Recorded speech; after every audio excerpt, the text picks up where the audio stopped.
I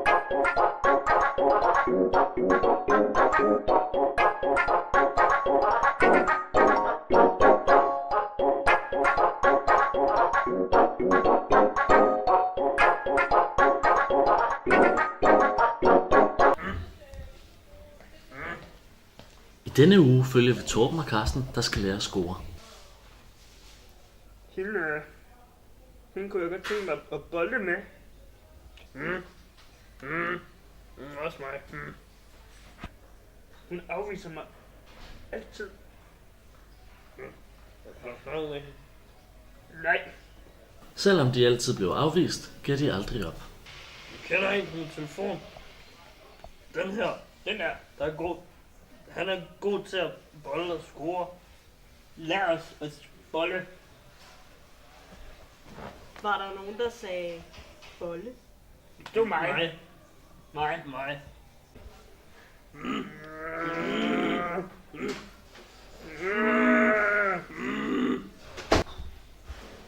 I vil gerne lære at score, så nu skal jeg fandme lære jer det.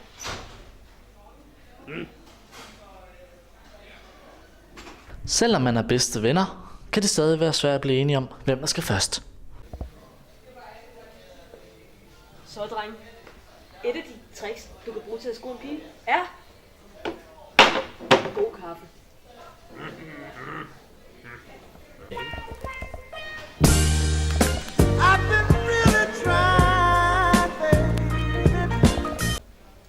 Så er det jeres tur.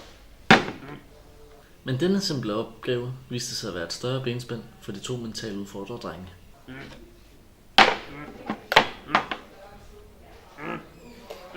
Emil.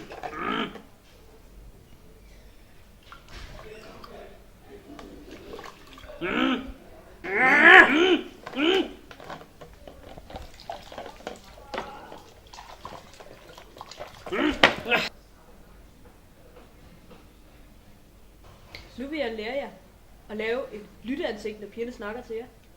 Det er sådan her.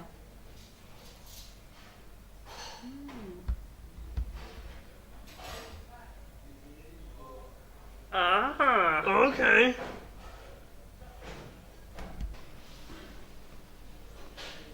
Okay.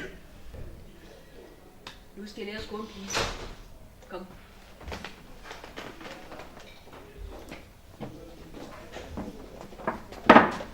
Det er sådan her, man gør. Okay. Så skal du mig i byen? Hvornår, tænker du? Lige nu. Perfekt. Så er det jeres tur. Selvom opgaven synes lige til, kan de to drenge stadig ikke finde hoved og hale i det hele. Vil du have noget kaffe? Okay. Så. Ikke score hinanden. Det er sådan, du gjorde. Score piger. Okay. Piger. Okay. Det er Lulu, og det er lidt runde. Skal jeg løs? Der blev tænkt grundigt over scorereplikkerne. Kan du godt lide smør? Nej, synes du, jeg er tyk, eller hvad? Kan du godt lide toast? Nej, jeg er glutenallergiker. Er du ude på at dræbe mig? Men det syntes stadig at være uden held.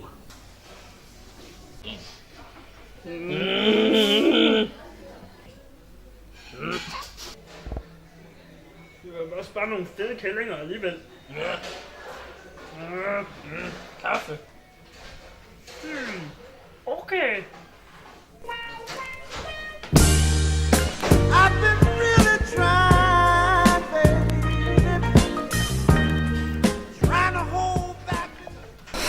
Og det var så alt for denne gang i Torben og Carsten på eventyr.